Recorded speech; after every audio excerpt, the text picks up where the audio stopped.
Taasan, siya'y papurihan, ngayon at magpakailanman. Tayo'y nagkakatipon sa ngalan ng Ama, at ang Anak at ang Espiritu Santo. Amen. Ang pagpapala ng ating Panginoong Jesucristo, ang pag-ibig ng Diyos Ama, at ang pakipag-isa ng Banal na Espiritu, naway sumainyong lahat. At sumaiyo rin. Mga kapatid, aminin natin ang ating mga kasalanan upang tayo ay maging marapat gumanap sa banal na pagdiriwang. Inaamin ko sa makapangyarihang Diyos At sa inyo, mga kapatid, na lubha kong nagkasala sa isip, salita at sa gawa, at sa aking pagkukulang, kaya isinasamo ko sa mahal na Bering Maria, sa lahat ng mga banal, at sa inyo mga kapatid, na ako'y ipanalangin sa Panginoong ating Diyos. Kaawaan tayo ng makapangyarihang Diyos, patawarin tayo sa ating mga kasalanan, at patnubayan tayo sa buhay na walang hanggan. Amen. Panginoon, kaawaan mo kami. Panginoon, kaawaan mo kami. Kristo, kaawaan mo kami. Kristo, kaawaan mo kami. Panginoon, kaawaan mo kami. Panginoon, kaawaan mo kami. Manalangin tayo. Ama naming makapangyarihan, kaming iyong mga kinupkup ay niloob mong maging mga anak sa liwanag mong kaloob. Huwag mong pahintulot na sa katiwalian kami ay masangkot. Panatilihin mo kaming nagliliwanag sa iyong katapatang lubos na sumisikat. Sa pamagitan ni Jesucristo kasama ng Espiritu Santo, magpasawalang hanggan. Amen. Magsiupo muna ang lahat. Pagbasa mula sa aklat ni Propeta Amos. Pakinggan ninyo, mga taga-Israel, itong sinabi ng Panginoon. Pinatnubayan kong palabas sa Ehipto ang inyong lahi. Sa lahat ng bansa, sa ibabaw ng lupa, kayo lamang ang aking itinangi at inalagaan. Kaya't parurusahan ko kayo dahil sa inyong mga kasalanan. Maaari bang magsama sa paglalakbay ang dalawang tao, kundi muna sila magtipan? Uungal ba ang leon sa kagubatan, malibang makatagpo siya ng biktima? Aatungal ba ang batang leon sa loob ng yungib kung wala siyang nahuling anuman? Mabibitag ba ang isang ibon kung walang pain? Ligkas ba ang bitag kung walang huli? Maaari bang di sakmali ng takot ang mga mamamayan kapag hinipa ng bantay lunsod ang trumpeta? Mangyayari ba sa isang lunsod ang isang kahindik-hindik na bagay, malibang ito'y itulot ng Panginoon? Tunay na ang Panginoon ay di gumagawa ng anumang bagay na di pinababatid ang kanyang balak sa kanyang mga lingkod, ang mga propeta. Pag-ungal ng leon, maaari bang hindi ka matakot? Kapag nagsalita ang Panginoon, mapipigilan mo bang ipahayag ang kanyang sinabi? Pinuksa ko ang ilan sa inyong lunsod tulad ng aking ginawa sa Sodoma at Gomora. Kayo'y parang nagdiringas na kahoy na inagaw sa apoy. Ngunit ayaw pa rin kayong manumbalik sa akin. Sumbat pa ng Panginoon. Kaya, mga taga-Israel, humanda kayo sa di mapipigil na paghukom ng inyong Diyos.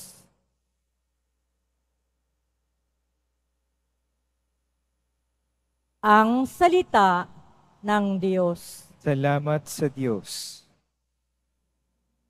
Poon, ako'y pangunahan, ng landas mo'y aking sundan. Poon ako'y pangunahan, ng landas mo'y aking sundan. Ang gawang masamay, di mo kalulugdan. Ang gawaing hidway, di mo papayagan. Ang mga palalot, masasamang asal, iyong itatakwil at kasusuklaman.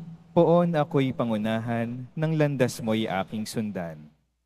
Parurusahan mo yaong sinungaling, pati mararahas at ang mga taksil. Poon ako'y pangunahan, ng landas mo'y aking sundan. Dahilan sa iyong tanging pagmamahal, ako ay dudulog sa iyong tahanan. Sasambahin kita sa templo mong banal, bilang isang tanda ng aking paggalang. Poon ako'y pangunahan, ng landas mo'y aking sundan. Magsitayo po ang lahat.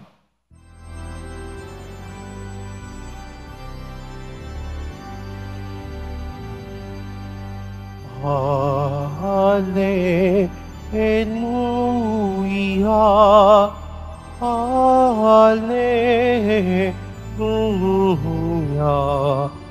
Hallelujah, Hallelujah.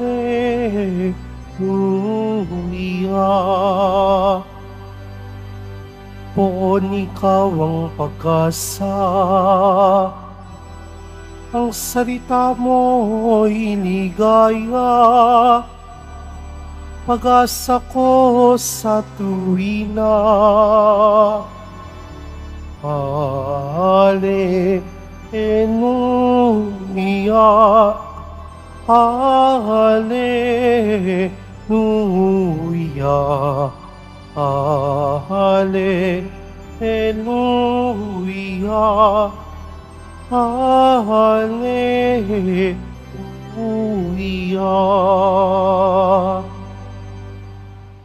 Sumainyo ang Panginoon. At sumaiyo rin. Ang mabuting balita ng Panginoon ayon kay San Mateo. Papuri sa iyo, Panginoon. Noong panahong iyon, sumakay si Jesus sa bangka kasama ang kanyang mga alagad. Bumugso sa lawa ang isang malakas na unos at halos matabunan ng mga alon ang bangka. Ngunit natutulog noon si Jesus, kaya't nilapitan siya ng mga alagad at ginising. Panginoon, tulungan ninyo kami. Sabi nila, lulubog tayo. At sinabi niya sa kanila, ano't kayo'y natatakot? Napakaliit naman ng pananalig ninyo. Bumangon siya, sinaway ang hangin at ang dagat, at tumahimik ang mga ito. Namangha silang lahat at ang sabi, anong tao ito kahit ang hangin at ang dagat ay tumatalima sa kanya? Mga kapatid, ang mabuting balita ng ating kaligtasan. Pinupuri ka namin, Panginoong Hesukristo. Magsiupo muna tayong lahat. Magandang good morning sa inyong lahat, mga kapatid. Ang ating binasang ebanghelyo ay hango kay San Mateo. Pero ang paglalahad naman ni San Marcos ay medyo iba. Noong ginising nila ang Panginoon, gumising ito, pumunta sa may harapan, at ang sabi niya sa hangin, tigil, tumahimik kayo. Humupa ang hangin at ang dagat ay naging payapa. At pagkatapos sinabi niya sa mga alagad, ano't kayo'y natatakot? Napakaliit ng inyong pananalig. Pero dito, sinambit lamang na pagkasabing lulubog tayo, nagsabi agad ang Panginoon, ano't kayo'y natatakot? Napakaliit naman ng inyong pananalig. Bumangon siya, sinaway ang hangin at ang dagat at tumahimik ang mga ito. At ang mga alagad ay talagang namangha. Anong tao ito kahit ang hangin at ang dagat ay tumatalima sa kanya? Mga kapatid, sa ating paglalakbay sa buhay, tayo po kasama natin ang Panginoon. Pero sa mga unos, sa mga pagsubok na dumarating sa ating buhay, tayo ba ay tulad din ng mga alagad, natatakot? Pero kung alam natin kasama natin ang Poong Nazareno sa ating paglalakbay, sa bangka ni Pedro, simbolo ng ating simbahan, ano ang pwede nating ikatakot? At kapag tayo ay, kung baga, malakas na ang unos sa ating buhay, pakinggan natin ang sinabi ng Panginoon, tigil, manahimik ka. Di po ba? Ang utos na ito ay hindi lamang para sa hangin at sa dagat, kundi para din sa ating puso. Manahimik tayo. Payapain natin ang ating puso dahil kasama natin ang Panginoon sa ating paglalakbay.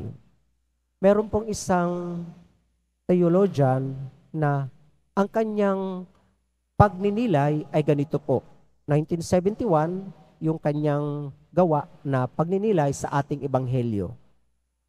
Madalas sa ating buhay, oo, kung minsan ang Panginoon pinapatahimik niya ang dagat, ang hangin. Kumbaga, tinatanggal niya ang mga balakid sa ating paglalakbay upang ito ay maging payapa. Pero paano kaya kung hayaan ng Panginoon na ang alon ay kumbaga pumasok sa bangka at kumbaga maging dahilan ng paglubog ng isang sasakyan. Maging si Pablo, at least 3 times siyang merong shipwreck.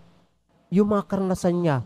At yung huli, yung papunta silang Roma, ang barko ay talagang kumbaga nasira, pero walang namatay sa kanila. Nakapunta sila sa isla ng Malta na ngayon ay bansa na. Nakaligtas naman ang lahat, pero wala lahat ang kanilang mga gamit. Paano kaya kapag may mga ganitong sakuna? Alam natin may mga sakuna sa dagat. Amen? Meron po.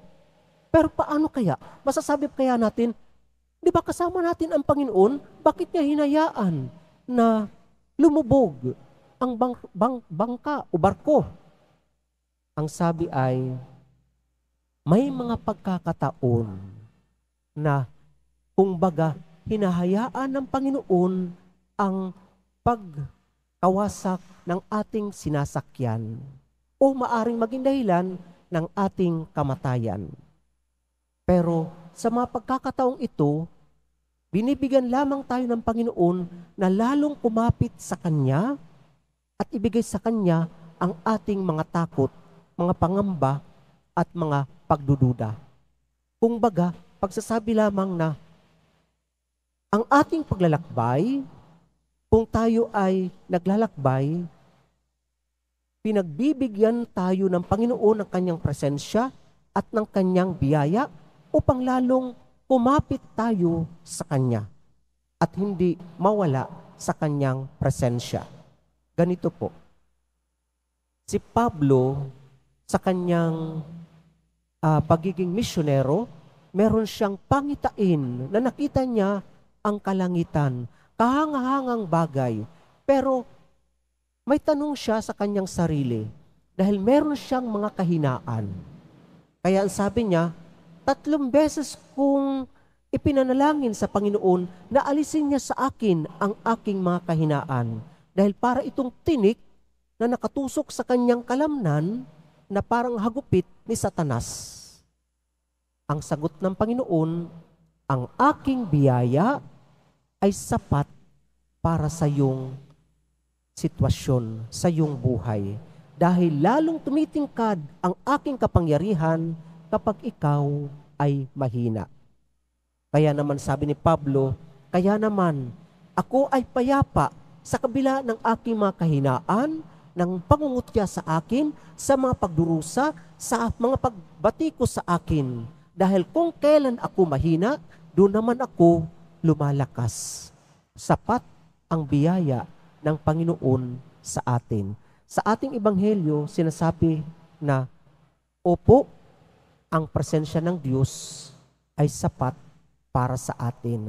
ang Emmanuel, ang Poong Nazareno na lagi nating kasama. At ang pagsasabi lamang, kahit anong sitwasyon, merong paraan upang tayo ay makaligtas at ibigay sa atin ang kanyang biyaya. Pero kung yun man ang ating katapusan ng buhay natin, magiging payapa tayo. Dahil tayo ay nananalig sa presensya ng ating Panginoon. Sinasabi na kailangan lamang nating kumapit sa biyaya ng Diyos. KBP.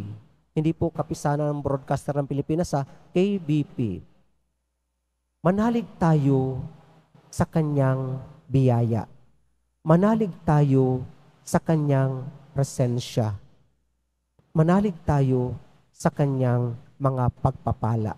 Mga kapatid, opo, ang Panginoon, ang ating Emmanuel, ang Poong Nazareno, lagi nating kasama sa ating paglalakbay. May mga unos man sa ating buhay, pero pwede tayong maging payapa dahil kasama natin kapiling ang Diyos.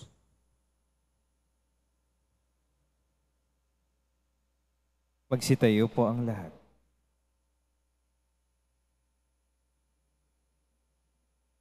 Minamahal kong mga kapatid, sumusunod sa anak ng Diyos, maging ang hangin at alon.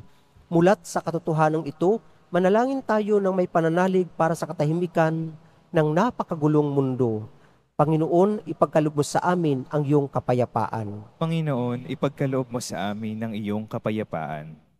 Ang simbahan sa pamamagitan ng kanyang mga miyembro naway maging malakas sa pananampalataya, higit sa lahat sa kanilang pagharap sa mga paghihirap at pagsubok sa ating panahon. Manalangin tayo. Panginoon, ipagkaloob mo sa amin ang iyong kapayapaan. Ang mga naglalakbay sa karagatan, ang mga mandaragat, mga mangingisda, at yung mga taong sa dagat nagmumula ang kinabubuhay, naway makadama ng kasiguruhan at kaligtasan. Manalangin tayo.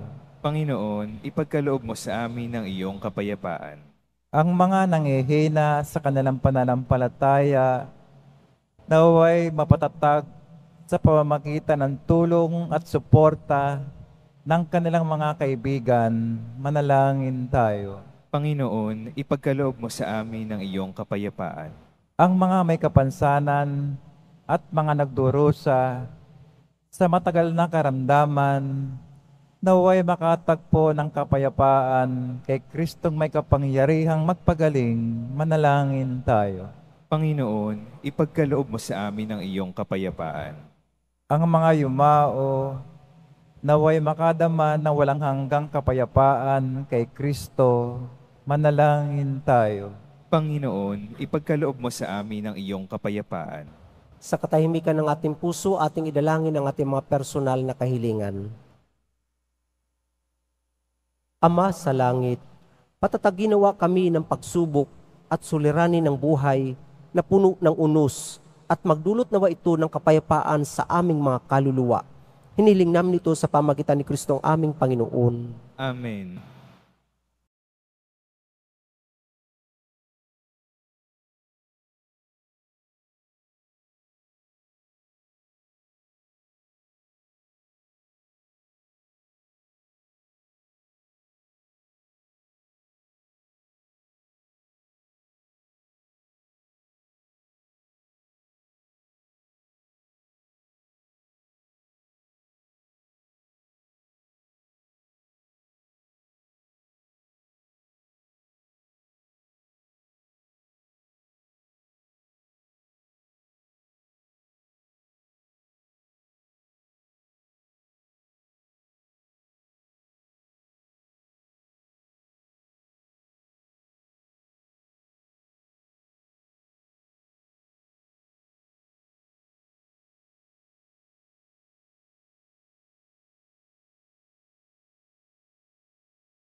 Magsitayo po ang lahat. Manalangin kayo mga kapatid upang itong ating paghahain ay kalugdan ng Diyos ang mga makapangyarihan sa lahat. Tanggapin nawa ng Panginoon itong paghahain sa iyong mga kamay, sa kapurihan niya at karangalan sa ating kapakinabangan at sa buong sambayanan niyang banal. Manalangin tayo.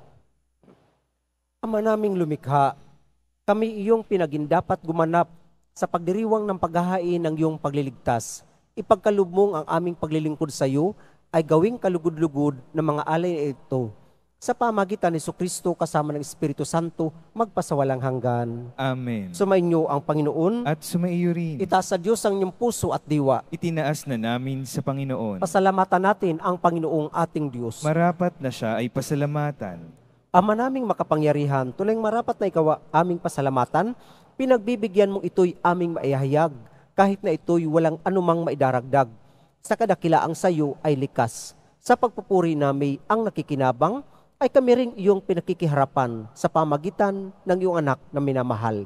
Kaya kaisa ng mga anghel na nagsisiawit ng papuri sa iyo nang walang humpay sa kalangitan, kami nagbubunyi sa iyong kadakilaan. Santo, Santo, Santo, Panginoong Diyos ng mga hukbo, napupuno ang langit at lupa ng kadakilaan mo, o sana sa kaitaasan. Pinagpala ang naparirito sa ngalan ng Panginoon, o sana sa kaitaasan. Magsiluhod po ang lahat.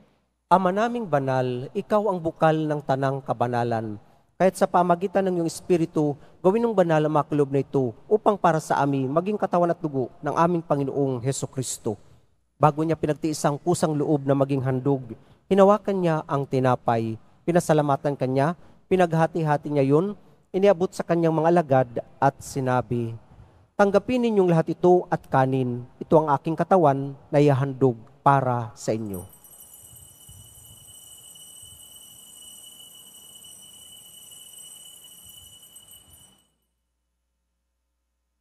Gayon din naman, noong matapos ang hapunan, hinawakan niya ang kalis, muli kanyang pinasalamatan.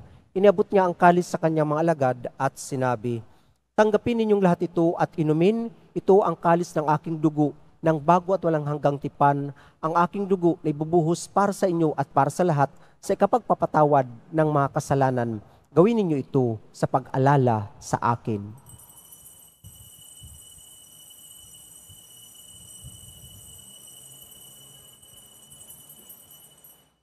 Magsitayo po ang lahat. Ipagbunyi natin ang misteryo ng ating pananampalataya. Si Kristo'y namatay, si Kristo'y nabuhay, si Kristo'y babalik sa wakas ng panahon. Ama, ginagawa namin ngayon ang pag-alala sa pagkamatay at muling pagkabuhay ng iyong anak, kaya't inialay namin sa iyo ang tinapay na nagbibigay buhay at ang kalis na nagkakaloob ng kaligtasan. Kami nagpapasalamat dahil kami minarapat na tumayo sa harap mo para maglingkod sa iyo. Ay sinasamo namin kaming magsasalo-salo sa katawan at tugo ni Kristo ay mabuklod sa pagkakaisa sa pamagitan ng Espiritu Santo. Ama, lingapin mo ang isimbahang laganap sa buong daigdig. Puspusin mo kami sa pag-ibig. Kaisa ni Francisco na aming Papa at ni Jose na aming Obispo at ng Tanang Kaparian. Alalahanin mo rin ang mga kapatid naming nahimlay na may pag-asang sila'y muling mabubuhay, gayon din ang lahat ng mga pumanaw. Kaawaan mo sila at patuloyin sa iyong kaliwanagan. Kaawaan mo at pagindapatin kaming lahat na makasalo sa iyong buhay na walang wakas, kaisa ng mahal na Birheng Maria na ina ng Diyos, ng kabiyak ng puso niyang si San Jose, kaisa ng mga apostol ni San Juan Bautista, at ang lahat ng mga banal na namuhay dito sa daigdig ng kalugod-lugod sa iyo, may pagdiwang nawa namin ang pagpupuri sa kararangal mo sa pamagitan ng anak na aming Panginoong Hesukristo. Sa pamagitan ni Kristo, kasama niya at sa Kanya, ang lahat ng parangal at papuri ay sa iyo, Diyos amang makapangyarihan, kasama ng Espiritu Santo, magpasawalang hanggan. Amen. Sa pamagitan ng binyag, tayo'y naging mga anak ng Diyos. Bilang isang pamilya, tayo tumawag sa ating iisang Ama. Ama namin, Sumasalangit ka, sambahin ang ngalan mo. Mapasa amin ang kaharian mo, sundin ang loob mo dito sa lupa para ng sa langit. Bigyan mo kami ngayon ng aming kakanin sa araw-araw, at patawarin mo kami sa aming mga sala, para ng pagpapatawad namin sa nagkakasala sa amin. At huwag mo kaming ipahintulot sa tukso, at iadya mo kami sa lahat ng masama. Amen. Hinihiling namin kami adya sa lahat ng masama, pagkalooban ng kapayapaan araw-araw, iligtas sa kasalanan at ilayo sa lahat ng kapahamakan, samantalang aming pinananabikan ang dakilang araw ng pagpapahayag ng tagapagligtas naming si Jesucristo. Sapagkat iyo ang kaharian at ang kapangyarihan at ang kapurihan magpakailanman. Amen. Panginoong Jesucristo, sinabi mo sa mga apostol, kapayapaan ang iniiwan ko sa inyo, ang aking kapayapaan ang binibigay ko sa inyo. Tunghayan mo ang aming pananampalataya at huwag ang aming pagkakasala. Pagkalooban mo kami ng kapayapaan at pagkakaisa ayon sa iyong kalooban, kasama ng Espiritu Santo, magpasawalang hanggan. Amen. Ang kapayapaan ng Panginoon naway laging sumainyo. At sumaiyo rin. Mga kapatid, ating ibigay ang kapayapaan sa bawat isa.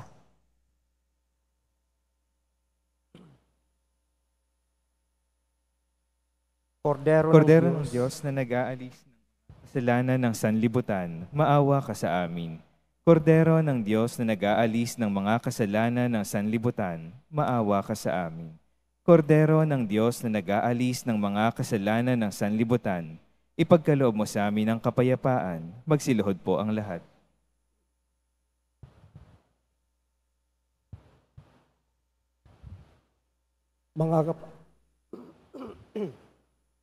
Mga kapatid, narito ang ating Panginoong Jesucristo, ang anak ng Diyos na nagkatawang tao, nag-alay ng kanyang buhay para sa bawat isa sa atin. Siya ang kordero ng Diyos na nag-aalis sa makasalanan sa libutan, papapalad tayong inaanyayahan sa kanyang piging. Panginoon, hindi ako karapat-dapat na magpatuloy sa iyo, ngunit sa isang salita mo lamang ay gagaling na ako. Ang katawan ni Kristo. Amen.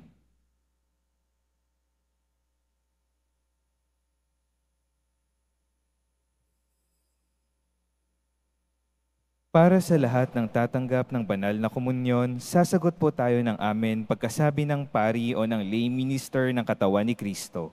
Isubo agad sa bibig bago umalis sa harapan ng pari o lay minister. Sumunod po tayo.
Manalangin tayo. Ama naming mapagmahal, buhay nawa kami ng aming inihain at pinagsaluhan upang kaming pinabuklod sa pag-ibig mo kailanman ay magkaroon ng bungang lagi naming may aalay sa pamagitan ni Jesucristo kasama ng Espiritu Santo magpasawalang hanggan. Amen. Sumainyo ang Panginoon. At sumaiyo rin. Mahal na Poong Jesus Nazareno, inihayag mo sa pamagitan ng krus ang walang maliw na pag-ibig ng Diyos sa sangkatauhan. Pakinggan mo ang kahilingan ng iyong angkan na nagsusumamo sa iyo, makamtan nawa nila ang iyong katugunan at tanggapin ang kasagutan na may utang na loob na tinatanaw. Basbasan din po ninyo ang mga daladala nilang mga imahin at dasalan. Sa pamagitan ng bendisyon na ito, naway maalala nila ang mga pangako nila noon sa binyag, na ikaw ang kanilang ibigin at paglilingkuran bilang Panginoon magpasawalang hanggan. Amen. At pagpalain kayo kasama ng inyong mga mahal sa buhay ng makapangyarihang Diyos, Ama, Anak, at Espiritu Santo. Amen. Humayo kayong taglay ang kapayapaan ng Poong Jesus Nazareno. Salamat sa Diyos.